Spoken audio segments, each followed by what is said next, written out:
নিজ হাতে খেতে পারতাম না। বাবা বলতো, ও খোকা, যখন আমি থাকবো না কি করবি রে বোকা, এ তো রক্তের সাথে রক্তের টান, স্বার্থের অনেক ঊর্ধ্বে।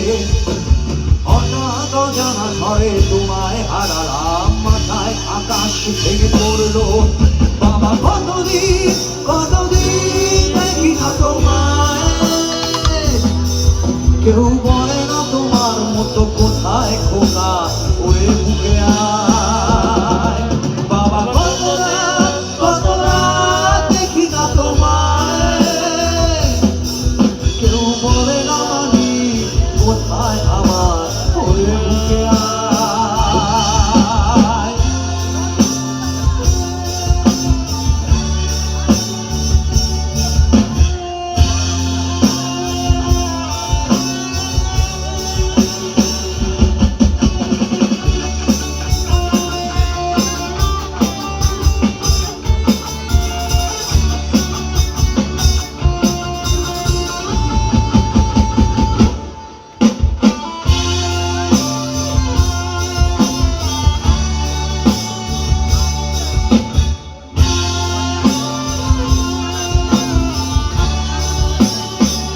দেখবেন বাবা মা যেদিন ছেড়ে চলে যাবে না, আমি কথা দিয়ে যাচ্ছি আজকে এই মঞ্চে, সেদিন বুঝতে পারবেন বাবা মা কি জিনিস ছিল। এই বাবা মার উপরে আর কোনো কিছু স্থান থাকে না। বাবা মা সব কিছু থাকবে, তার পরার শরীরের কাপড় চোপড় থেকে শুরু করে তার খাট, তার আলমারি, তার হাতের ঘড়ি, সব কিছু থাকবে, কিন্তু বাবার এই নিজের এই শরীরটা থাকবে না। তখন মনে করবেন আমার বাবা মা আমাকে কত বকতো, কত ভালোবাসতো, আজকে সেই দিনটা করতে পারছি। যেদিন বাবা মাকে হারাবেন সেদিন একমাত্র বুঝতে পারবেন, তার আগে কেউ বুঝতে পারবেন না।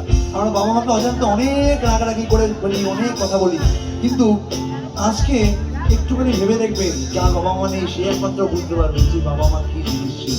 তাই বলছে, চশমাটা তেমনই আছে, আছে লাঠি ও পাঞ্জাবি তোমার, টিভি চেয়ারটাও আছে নেই সেখানে, হলক নেব শুধু তোমার। আদানের ধ্বনি আজও শুনি, ভাঙাবে না ভোরে ঘুম জানি, শুধু শুনি না তোমার সেই দরাজ কণ্ঠে ভরা পবিত্র কোরআনের বাণী। বাবা কতদিন কতদিন দেখি না তোমায়, কেউ বলে না মানি কোথায় আমার, ওরে বুকে আয় খোকায়। বাবা কত রাত দেখি না তোমায়, কেউ বলে না মানি কোথায় আমার, ওরে